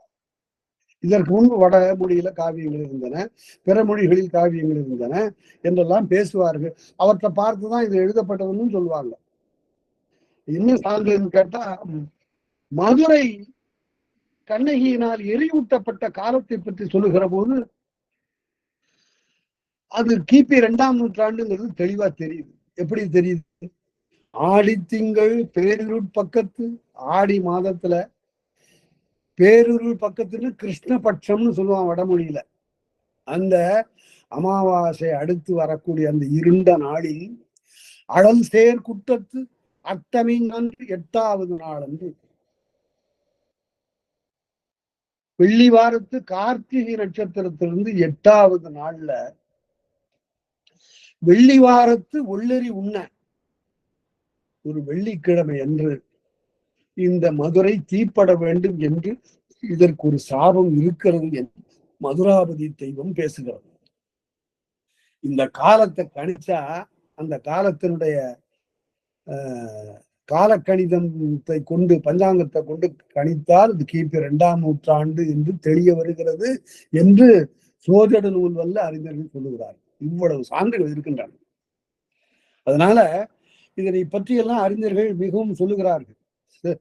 இலங்கையில் இருந்த ஒரு பெரிய வரலாற்று ஆசிரியர் சொல்லுகிறார் என்றால், according to Silappathikaram, king Gajabahu on his return to Ceylon, இலங்கைக்கு திரும்பி வந்த போது டெம்பிள்ஸ் அண்ட் ஆல்டர்ஸ், நிறைய கோயில்களை கட்டினான், நிறைய நினைவு சின்னங்களை எழுப்பினான். எதற்காக என்றால் பத்தினி தெய்வ வழிபாட்டிற்காக. இந்த பத்தினி தெய்யோ என்ற வழக்கு தான் முதலில் ஏற்படுகிறது. அதனால அந்த காலத்தை சொல்லி, இது ஆடி திங்கள் என்பது ஜூலை ஆகஸ்ட்ல தான் இது நடந்திருக்கிறது என்று அவர்கள் எழுதுகிறார்கள். அப்படிப்பட்ட ஒரு வரலாற்றை நாம் அறிந்து கொண்டிருக்கிறோம். இப்போது நாம் அடுத்தபடியாக பார்க்க வேண்டியது இளங்கோவடிகளுடைய வரலாறு சுருக்கமாக. அதே போல இந்த நூலுக்கு உரை எழுதிய பெருமக்கள். இந்த நூல் 1880 சோழசாவதானம் சுப்ரா செட்டியார் அச்சிடப்பட்டது என்று சொன்னேன். அது கல்லூரிகளில் பாடமாக வைக்கப்பட்டிருந்தது, உரையின்றி பாடமாக வைக்கப்பட்டிருந்தது என்று நான் சொன்னேன். அது கும்பகோணம் அரசு கல்லூரியிலே ஊவே சாமிநாதையர் ஆசிரியராக இருந்த போது அவர் தன்னுடைய வரலாற்றில் குறிக்கிறார், இந்திர விழவூர் எடுத்த இருந்தது, என்ன இளவூர் எடுத்த கதையா விளவூர் எடுத்த கதையா என்று எனக்கு புரியவில்லை அப்படின்றார். அதற்கு பிறகு அதனை 7 தேதி காலத்து பாண்டி நாட்டு திருநெல்வேலி மாவட்டத்தில் அழகிய சிற்றம்பல கவிராயர், இதிலைப்பட்டி அழகிய சிற்றம்பல கவிராயர் அவர்கள் அவருடைய உதவியோடு பல இடங்கள்ல ஏடு தேடி கடைசியில சிலப்பதிகார ஏடுகள் கிடைக்கின்றன. அவற்றுக்கு முன்னாக சேலம் ராமசாமி முதலியார் ஒரு சுவடி தருகிறார். அந்த சுவடியெல்லாம் வைத்துக் கொண்டு எனக்கு பார்த்த போது என்ன கிடைத்தது என்றால் 50 உரை என்ற ஒரு அரிய கருவூலம் கிடைத்தது. அது முழுமையான உரை இல்லை, அது அங்கங்கு இருக்கிற பதங்களுக்கு சொல்லக்கூடிய குறிப்புரை.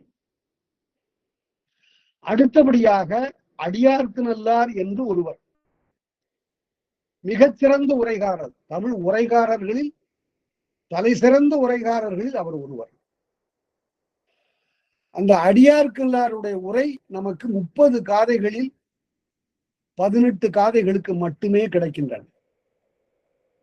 அதிலும் காணல் வரி என்ற ஒரு பகுதி, அதற்கு நமக்கு அவருடைய உரை கிடைக்காதது மிகப்பெரிய தவக்குறை. அரும்பத உரை ஓரளவு அதற்கு விளக்கம் தருகிறது.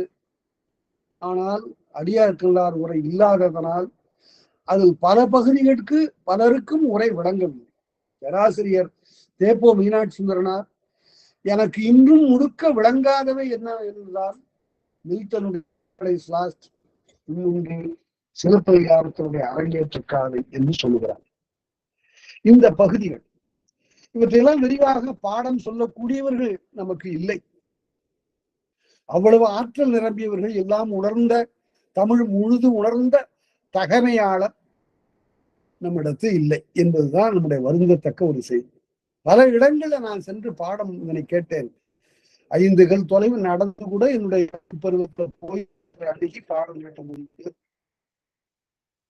சில சமயங்களில் 3-4 மணி நேரம் சிலருடைய ஒரு பெரும்புலவருடைய வீட்டிலே காத்திருந்து அதற்கு பிறகு பாடம் கேட்டது. அந்த செய்திகளை எல்லாம் நான் அந்த 30 காதைகளிலே இடையே சொல்லுகின்ற போது நான் சொல்லுகிறேன். மிகப்பெரிய ஒரு சிறந்த காப்பியம், விழுமிய காப்பியம். இப்போது இளங்கோவடிகளுடைய வரலாறு முன்னரே 13 அடிகளில் வரந்தனில் சொல்லப்பட்ட 3 பேரரசுகள், 3 பேராறுகள் இந்த சிலப்பதிகாரத்தில் சொல்லப்படுகிறது. ஒன்று காவிரி, இன்னொன்று வைகை என்று எழுதார். அது வையை என்று, அது பேச்சு வழக்கு மருவி வைகை என்று வந்துவிட்டது. வையையாறு, சேர நாட்டில் பேரியாறு. இந்த 3 ஆறுகளுக்கும் ஒரு பொதுத்தன்மை உண்டு. என்னவென்றால் 3மே தோன்றக்கூடியவை. பாண்டி நாடு பயன்பெறுகிறது. பேரியாற்றால் 3 நாடுகளுக்கும் உரிய 3 ஆற்றுகளையும் ஆற்றல் கரைகளையும் அவற்றுடைய செழுமையான வழக்கப்பாடு. இப்ப இளங்கோவடிகளுடைய வரலாறு பற்றி சொல்லுகிற போது 10 தான் அதற்கு பெரிய ஆதாரம். 10 10 சேர அரசுடைய வரலாறு 10 பேசப்படுகிறது. ஆனால் முதல் 10 இறுதி 10 கிடைக்கல. 100 பாடல்களை 20 சேரருடைய வரலாற்றை மிக தெளிவாக செல்லக்கூடிய 10 பதிகங்களில் 8 பதிகங்கள் தான் நமக்கு கிடைக்கின்றன. இந்த 8 பதிகங்களால் அறியப்படுகின்ற வரலாற்றில் 10 முதல் அரசன், நமக்கு அறியப்படுகின்ற அரசன் இமயவரம்பன் நெடுஞ்சேரலாதன் 2ஆம் 10க்கு தலைவன். இவனுக்கு முன்னால சேர அரசன் ஒருவன் இருந்தான், 100 ஆண்டுகளுக்கு முன்பு இருந்தான் என்பது புறநானூற்றால் அறியப்படுகிறது. பெருஞ்சோற்று உதியஞ்சேரல். அதை நான் சொல்லித்தான் ஆகணும். பெருஞ்சோற்று உதியஞ்சேரலால். ஏன்னா அது என்ன பெருஞ்சோறு என்றால், அவன் பாரத படைகளுக்கு பெருஞ்சோறு தந்தான் என்பது புறநானூற்றினுடைய 2வது பாட்டில் முரஞ்சியூர் முடிநாகராயர் என்ற புலவரால் சொல்லப்படுகிறது. இந்த செய்தியை நான் இமாச்சல பிரதேசத்துல ஒரு கட்டுரை படிக்கிற போது ஒருத்தர் கேட்டாரு, அப்ப பாரத காலத்துல இந்த அரசன் தானா? பாரத காலம் என்பது எப்போது? பல 1000 ஆண்டுகளுக்கு முன்பு கூட சேரன் இருந்தானான்னு கேட்டார். இதை எப்படி சரியாக காண வேண்டும் என்றால், பாரத படைகளுக்கு அவன் அளித்தான் என்றால், சேர அரசனாகிய உதியஞ்சேரல் அந்த பாரத படைகளின் வழிவந்தவர்களுக்கு இந்த சேர அரசனுடைய முன்னோன். அந்த காலத்திலேயே சேரன் இருந்தான் என்பதுதான் உண்மை. அவன் உதயனுடைய முன்னோன் என்பது ஒரு கருத்து. இன்னொரு உரையாசிரியர் எழுதுகிறார் என்றால், பாரத நிகழ்ச்சியை கூத்தாக நடித்த 2 பெரும் படையினருக்கும் அன்று பெருஞ்சோறு தந்தான் என்பது. எப்படி பெருஞ்சோறு கொடுத்தல் என்பது புறத்தனையில தொல்காப்பியத்தில் சொல்லக்கூடிய செய்தி. அது என்ன பெருஞ்சோறு அளித்தல் என்றால், போருக்கு செல்லக்கூடிய வீரர் அரசன் தானே முதல் நாள்ல கையால கவளத்தை ஊட்டி கொடுப்பான். அது செஞ்சோற்று கடல் என்று சொல்லப்படும். அதனால அந்த உணர்ச்சியோடு போய் அவன் போரிடுவான். அரசன் எனக்கு தன் கையால் கவளம் அளித்தான், அதனால கை கவளம் கொடுத்தான். அந்த கை கவளத்தை வாங்கக்கூடிய முதல்வனாக இருப்பவன் ஒருத்தன்.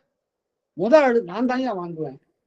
எங்க பேரரசன் கொடுக்கக்கூடிய அந்த கை கவளத்தை நான் தான் முதல்ல வாங்குவேன்னு வாங்குவேன். அந்த கை கவளத்தை வாங்குகிற முதல்வனுக்கு பேர் கை கவள முதலி. அதுதான் கைக்கோள முதலியார்னு பிற்காலத்துல சாதி பெயராக மறிவிச்சு. இதெல்லாம் இந்த மாதிரி ஆராய்ச்சி எல்லாம் நிறைய இருக்கு, அதெல்லாம் அப்புறம் பார்ப்போம். அதனால 2வது பத்துக்குரியவன் இமயவரம்பன் நெடுஞ்சேரலாதன்.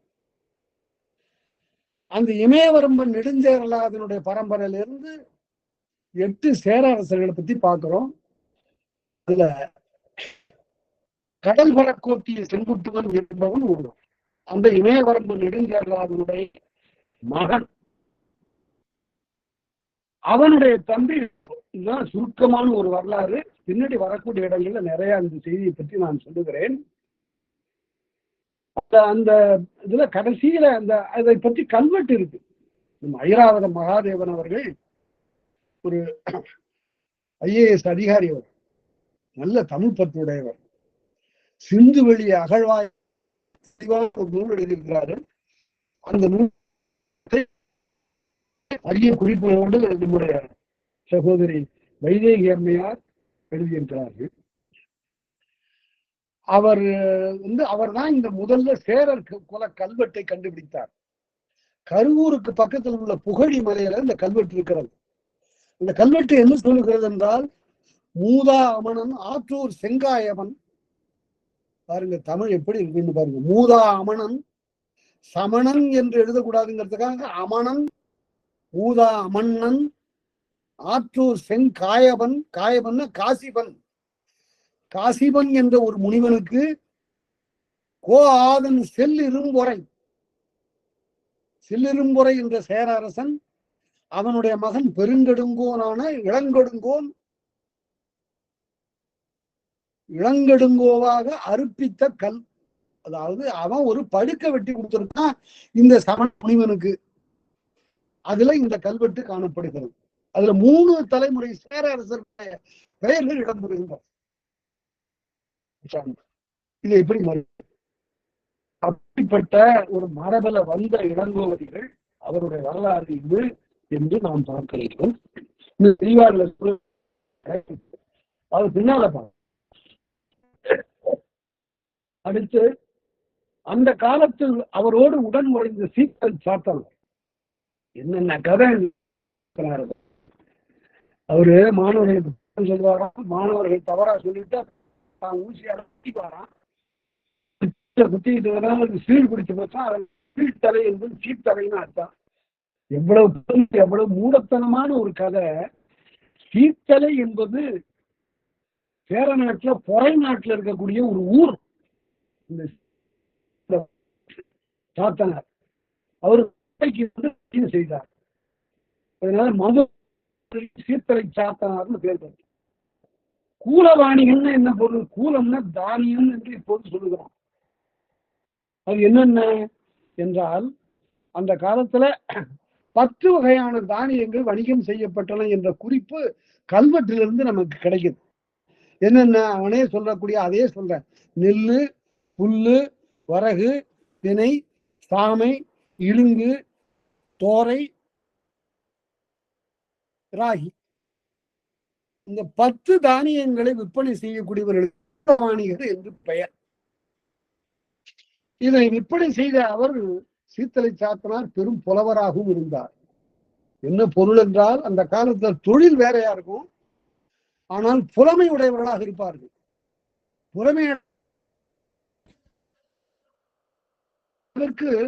தாமரம், அறுவை வாணிகள், இளவரட்டனார் என்று வேறு வேறு தொழில் செய்தவர்களெல்லாம் கூட பெரிய அறிவார்ந்த தமிழ் அறிஞர்களாக இருந்திருக்கிறார்கள் என்பது வரலாறு. அதனால சீத்தலை சாத்தனாருடைய வரலாற்றை பார்த்தோம். அடுத்து அரும்பத உரைகாரர் அவர் அரும்பத உரை கூட அறியப்படல. அவருக்கு பேர் சொன்னது அடியார். அரும்பத உரைகாரருக்கு அப்புறம் அடியார்கள். அதனால இந்த அரங்கேற்று காலைக்கு அவர் எழுதுகிற அந்த உரை மிக மிக நுட்பமானது. சில சொற்களை நான் சொல்றேன் பாருங்க. அதுல ஒளியா விளக்குன்னு வருது. அந்த ஒளியா விளக்குக்கு உரை எழுதுகிற போது விடி விளக்குன்னு எழுதினார். விடி விளக்குன்னு இந்த காலத்துல இருக்கிற சொல்லுன்னு நாம நினைச்சிட்டு இருக்கிறோம். சிலப்பதிகார உரையில அது இடம்பெறுகிறது விடி விளக்கு என்று. செய்யா கோலமும் என்பது ஐயை காணி என்று மாதிரி வாயிலாக சொல்லப்படுகிற போது செய்யா கோலம் வருது. அது என்ன செய்யா கோலம்? கண்ணகி இங்கிருந்து மதுரைக்கு போகிற காலத்து எந்த விதமான ஒப்பனையும் செய்து கொள்ளாம போறா. அவளை பார்த்துட்டு சொல்றா செய்யா கோலமுடு, அதாவது ஒப்பனை செய்யா கோலம். அந்த செய்யா கோலம் உடுக்கிறதுக்கு உரை எழுதுகிற போது அரும்பத உரைகாரர் எழுதினாரு, அது பிறவி அழகுன்னு எழுதுவார். செய்யா கோலம்னா என்று. அதே போல வம்பு என்பதற்கு புதுமைன்னு எழுதினார். தொல்காப்பியத்தை ஒட்டி உரை எழுதினார்கள். இவ்வாறு பல செய்திகளை. அதே போல அத்திரின்னு ஒரு சொல் வருது. கோவலனும் மாதவியும் காணல்வரிக்கு முன்னால புறப்பட்டு போகிற போது அத்திரி ஏறி சென்றனர். இந்த அத்திரினா கோவேறு கழுதைன்னு எல்லாரும் எழுதியிருப்பார்கள். அது அரசர்கள் ஏறுகின்ற கழுதைனால கோவேறு கழுதை. ஆனா இந்த இடத்துல அரும்பத உரைகாரர் மட்டும் ஒரு குதிரை சாதியுமாம்னு எழுதினார். அது ஒரு வகை குதிரையுமாம்னு எழுதினார். இதெல்லாம் ஒரு அரிய குறிப்புகள். 11 ஆடல்களை பற்றி இந்த அரங்கேற்றிட்டார்கள். ஒவ்வொரு ஆடலும் என்னங்கிறத நான் சொல்றேன். இனிமே அதெல்லாம் பெறப்போறது இல்லை. அதற்கு விளக்கெல்லாம் நம்ம அடைய போறது இல்லை. அதுல ஆற்றல் உள்ளவர்கள்லாம் இருந்தார்கள். அவர்களிடம் தான் நான் கேட்டு தெரிந்து கொண்டது.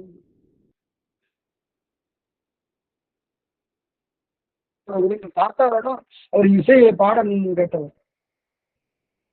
அவரு என்ன செய்வாரு, எங்க வீட்டுக்கு வருகிற போது இந்த பக்கத்து வீட்டுல நாகம்மையாரு ஒரு அம்மா இருக்காங்க. அவங்க நடனம் ஆடக்கூடியவங்க. அவங்க கிட்ட போய் நடனம் கத்துக்கிட்டாரு. எத்தனை வயசுல? 65 வயதுல.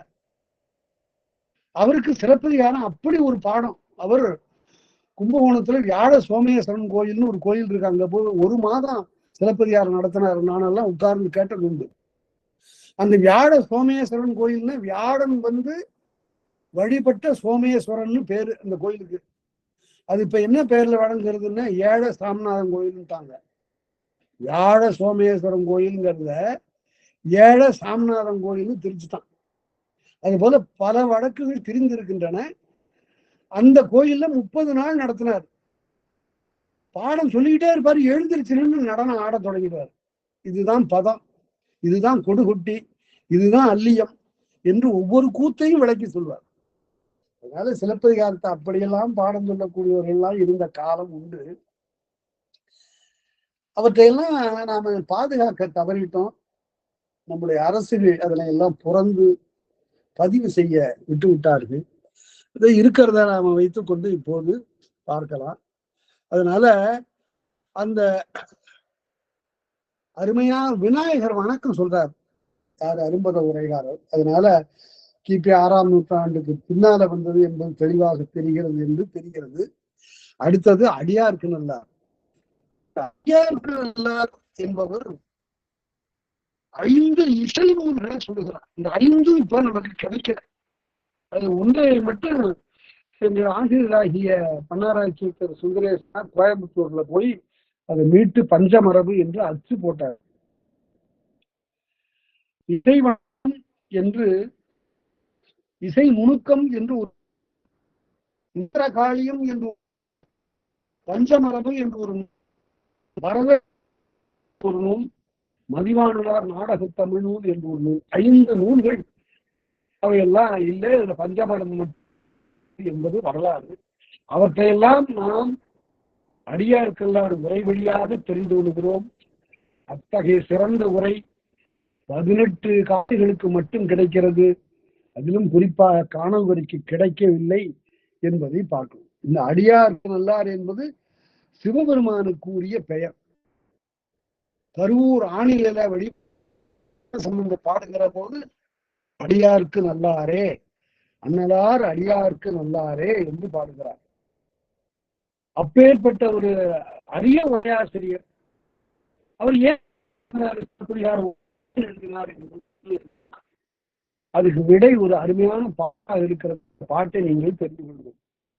ஓரும் தமிழோடு மூன்றும் உலகு இன்புற வகுத்து, உலகம் இன்புறுவதற்காக 3 தமிழையும், இயலிசை நாடகம் என்ற 3 தமிழையும் வகுத்து சேரந்தரித்த சிலப்பதிகாரத்தில் சேர்ந்த பொருள். இந்த 3 தமிழையும் சொல்லக்கூடிய சேரன் வகுத்தளித்த அந்த சிலப்பதிகாரத்துடைய பொருளை ஆரும் தெரிய விரித்துரைத்தான், எல்லாரும் அறிய விரித்துரைத்தான். தாரும் தருவும் உடையான் அணையான் நிரம்பெயர் காவமே. கோவை மாவட்டம் உங்க நாட்டுல ஒரு சித்தர் நிரம்பெயர் காவலனே, நிரம்பை என்ற ஊரை சேர்ந்தது. ஆனால் அந்த காலத்துல அந்த மன்னர்கள் பெரிய செல்வர்கள் இல்லை, அவங்க எல்லாம் ஒரு குடிக்கு தலைவர்கள், அவ்வளவுதான். நிரம்பெயர் காவலன்னா ஒரு மாமன்னன்லாம் இல்லை, ஒரு சிறிய ஊருக்கு தலைவன். ஆனா அவனுக்கும் அவனை ஆதரிக்க வேண்டிய நிலையும் பிறருக்கு இருந்தது. அப்படி அவனை ஆதரித்த ஒரு வள்ளல் யாருன்னு கேட்டா பொப்பண்ண காங்கேயன் என்பவன். அந்த பொப்பண்ண காங்கேயன் இந்த அடியார்காரை அழைத்து தன்னிடத்தை இருத்தி அவருக்கு வேண்டியதெல்லாம் கொடுத்து இந்த சிலப்பதிகாரத்திற்கு உரை எழுத பணித்தான் பொப்பண்ண காங்கேயன். அதை பற்றி அவரே எழுதுகிற போது சொல்லுகிறார், பொப்பண்ண காங்கேயன் அளித்த சோற்று செருக்கல்லவோ தமிழ் பூண்டுரை செய்வித்தது என்று.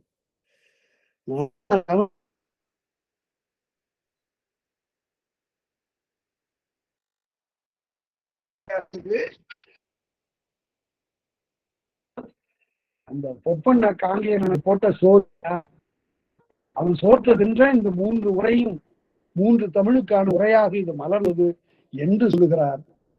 அந்த அடியார்கள் எல்லா சமயங்களையும் சமமாக மதித்து போட்டி இருக்கிறார் என்பதற்கு நாடுகான் காதையில ஒரு பகுதியில சாரணர்கள் இருந்து வருகிறார்கள். அவர்கள்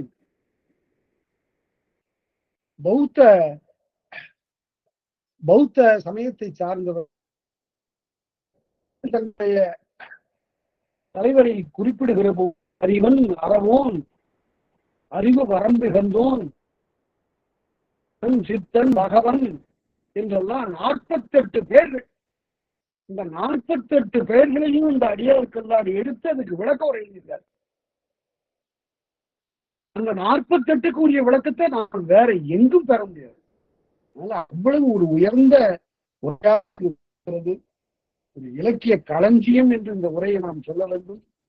அதனால அப்படிப்பட்ட நிலையில அவர் அது கடைசியாக ஒரு செய்தி சொல்லி நான் இந்த உரையை நிறைவு கொள்கிறேன். இன்றைக்கு 3ஆவதாக உரை எழுத வேண்டிய ஒரு நிலை ஏற்பட்டது எப்போது என்றால், அண்ணாமலை பல்கலைக்கழகத்தில் ஐயா நடுக்காவில் இருந்த நாட்டார் பெருமான் சொல்லப்பட்ட நாமு வேங்கடாமி நாட்டார் அவர்கள் சிலப்பதிகாரத்தை ஒரு வகுப்புக்கு பாடம் சொல்லுகிற போது அதுக்கு உரை சொல்ல வேண்டிய நிலை ஏற்பட்டது. அப்போது அவர் உரை சொன்னார். அப்போது அவர் அதை உரையாக எழுதினார். உழவரோதை மிருகோதை உடைநீரோதை தன்பதங்குள் இழவரோதை சிறந்தார்ப்ப நடந்தாய் வாழி காவேரி. இந்த பகுதிக்கு அவர் ஒரு நாள் பாடம் நடத்துறார். புலவர் வகுப்புல இசையோடு அவர் பாடுவார். தன்னை மறந்து அவர் பாடுவார், தன்னை மறந்து வகுப்பு நடத்துவார். அப்படி பாடம் நடத்தி கொண்டே இருக்கிற போது அவருக்குள்ள மணி முடிந்து ரொம்ப நேரம் ஆச்சு. மாணவர்களும் அதை கேட்கல, மணி அடிச்சதை கேட்கல, நாட்டாரும் கேட்கல. ஆனா வெளியில அடுத்த வகுப்புக்கு வந்து 1/4 மணி நேரமாக காத்திருக்கக்கூடிய மகாவித்வான் ராகவியங்கார் நிக்கிறார். நெஞ்சுருகி நிற்கிறார். அடாடாடா, இன்னும் அழகாய் ஒரு பாடம் சொல்றார். சிலப்பதிகாரத்தை இவரிடம் அல்லவா பாடம் கேட்க வேண்டும் என்று மனமுவந்து நிற்கிறார் ராகவையங்கார். அப்பதான் மணி முடிந்தது அறிந்து பதறி போய் நாட்டாரையா வெளியில வருகிறார். சுவாமி மன்னிக்கணும், எனக்கு நேரம் தெரியாம போச்சு அப்படின்னு சொன்னதுதான். ஐயோ, இப்போது உங்களுக்கு நேரம் தெரிந்ததுதான் எனக்கு பிழையாக போயிட்டது. நான் இன்னும் நிறைய கேட்டிருப்பேன், இப்படி யார் சொல்லுவா என்று அவரை போற்றினார். அதனால நாட்டாரையா சிலப்பதிகாரத்திற்கு எழுதியிருக்கிற உரை எளிமையானது. நீங்க அடியார்கில்லார் உரை போன்றோ அரும்பத உரை போன்றோ அவ்வளவு செறிவானதாக நான் அது சொல்லாவிட்டாலும் கூட அவனுக்கு சில இடங்கள்ல ஐயத்தை தெளிவிக்கக்கூடிய உரையாக இந்த உரை அமைந்திருக்கிறது. அது அவருடைய உண்மையான ஈடுபாடு காரணம். அங்க பணி செய்து கொண்டிருக்கிற போதுதான் சிதம்பரத்துல ஆணி திருமஞ்சனத்திற்கு ஒரு நாள் அவர் போறாரு. அப்ப தேர் வருது. அந்த காலத்துல எல்லாம் மண் சாலை தான். தேரை சங்கிலி கொண்டு இழுப்பார்கள், பெரிய சங்கிலி. அந்த சங்கிலி மண்ணுல புதைஞ்சு கிடக்கு. ஒரு இடத்துல போட்ட உடனே தேரை நிறுத்தியாச்சு. சங்கிலி இழுக்கப்படாமல் கீழே மண்ணுல கிடக்கு. அது புதைஞ்சிருக்கிறது தெரியாம அது மேல போய் நின்று கொண்டு கூத்த பெருமானை பார்த்து விழிகளிலே கண்ணீர் மல்க வழிபடுகிறார். அவர் அப்பேற்பட்ட ஒரு பக்தர். அவர் நாம வேங்கடசாமி நாட்டார். அப்படி வணங்கி கொண்டே இருக்கிற போது சங்கிலியை எழுத்துட்டான். அப்படியே தலை குப்புற விழுந்தார். சங்கிலி நெத்தியில அடிச்சு உடைச்சு போச்சு. அப்படியே அவரை தூக்கி நிறுத்துறாங்க. அப்போதும் அவருக்கு நினைவு வரல, பக்தியிலே இருக்கிறார். கடைசியில வண்டி ஏறி வருகிற போது மகனை கேட்கிறார், நடராசு என்ன நெத்தியில இவ்வளவு பெருசா உடைச்சிருக்கு, நீங்க விழுந்துட்டீங்க ஐயா, கும்பிடு, தெரியல எனக்குங்கிறார். ஏகாக்கிரமாக அப்படி வழிபாடு செய்யக்கூடியவர் என்று இந்த நிகழ்ச்சியை பற்றி பேராசிரியர் ஆசா ஞான சம்பந்தம் உருகி உருகி ஒரு கட்டுரை எழுதியிருக்கார். அப்படிப்பட்டவர் எழுதிய உரை இந்த 3வது உரை. ஆக நான் பாடம் சொல்லுகின்ற போது அரும்பத உரையும் அடியார்குள்ளார் உரையும் பெருகவும், ஐயம் சில இடங்களில் ஐயம் விளங்காத இடங்களில் நாட்டார் பெருமானுடைய உரை சிறுகவும் இடம்பெறும் என்று தெரிவித்துக் கொண்டு, இதுகாரம் ரொம்ப அன்புள்ளத்தோடு இந்த உரையை கேட்ட உங்கள் அனைவருக்கும் நன்றி சொல்லி, நாம் அந்த நூலுக்குள் போவதற்கு முன்பு இந்த செய்திகளை எல்லாம் தெரிந்து கொண்டு போனால்தான் பல இடங்களில் ஐயம் தவிர்க்கப்படும் என்பதனால இந்த செய்திகளை சொன்னேன். சொல்ல வேண்டிய செய்திகள் இன்னும் நிறைய இருக்கின்றன. இந்த அரும்பத உரை, அடியார்கல்லார் உரை, நாட்டார் உரையில வராத செய்திகள்லாம் கூட நான் சொல்ல போறேன். அதெல்லாம் நான் கற்றது, நான் சிந்தித்தது. அதனால அந்த செய்திகளை எல்லாம் நான் இங்கு உங்களுக்கு சொல்லுகின்ற ஒரு கடப்பாடு உடையேன். இந்த பேரை எனக்கு அளித்த நான் வழிபாடு செய்கின்ற முருகக்கடவுளுக்கும் இளங்கோவடிகளுக்கும் தமிழ் தெய்வத்திற்கும் என்னுடைய நன்றியை சொல்லி, இதை கேட்கின்ற பேறு பெற்றிருக்கக்கூடிய உங்கள் அனைவருக்கும் என்னுடைய நன்றியை தெரிவித்துக் கொண்டு இன்றைய வகுப்பை இத்துடன் நிறைவு செய்கிறேன். வணக்கம். வணக்கம். வணக்கம். ரொம்ப நன்றி ஐயா. நன்றி. நன்றிங்க ஐயா. கொஞ்சம் பேர் கை உயர்த்திருக்காங்க ஐயா. கேள்விகள் இருந்தா நம்ம அப்புறமா அனுப்ப சொல்லலாமாங்க ஐயா? நீங்க சரி, அனுப்ப சொல்லுங்க சித்தார்த் ஐயா. நேரம் இப்ப ஐயாக்கு வேற பணிகள் இருக்கு, அனுப்ப சொல்லுங்க. மிக்க நன்றி ஐயா. ரொம்ப நன்றி. நன்றி ஐயா.